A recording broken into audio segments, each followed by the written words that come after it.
ఆ 70 అక్క phone phone ఇవ్వదు ఛార్జింగ్ లేదని చెప్తుంటే అర్థం కావట్లేదు అరే ఇయ్యే అది ఛార్జింగ్ లేదని చెప్తుంటే అర్థం కావట్లేదు నీకు ఇయ్యక్క అనుకుంటున్నావు నీకు అసలే ఛార్జింగ్ లేదు నువ్వు ఓరాక్షన్ చేయకైనా ఛార్జింగ్ తీసావు అనుకో చూడు బట్ నాకు కోపం వస్తుంది చెప్తున్నాను నీకు అసలే చాలా కోపం ఉంటుంది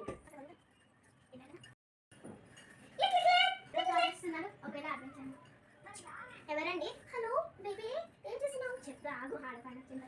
మమ్మీకి చెప్తా నిన్ను మనం నీ ఫోన్ ఏమని తీసుకోమన్నాను అసలు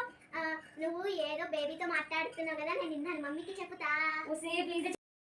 ఆ బేబీ ఎవరు మమ్మీకి ఆ బేబీ పేరేంటి ఆ బేబీ ఎవరు ఇప్పుడు వచ్చిన తర్వాత మమ్మీకి చెప్పు కావాల్సిన నీకు కొత్త ఐఫోన్ కూడా కొనిస్తాను సరే ఇప్పుడు వస్తాను ఫోన్ వచ్చింది నీకు కావాల్సిన ఫోన్ కదా తీసుకో ఎప్పుడు చూడుతున్నావు టింగ్ టింగ్ నాకు ఫోన్ వచ్చింది అమ్మయ్య అమ్మతో ఇంకే వచ్చి కూడా డిలీట్ చేసేది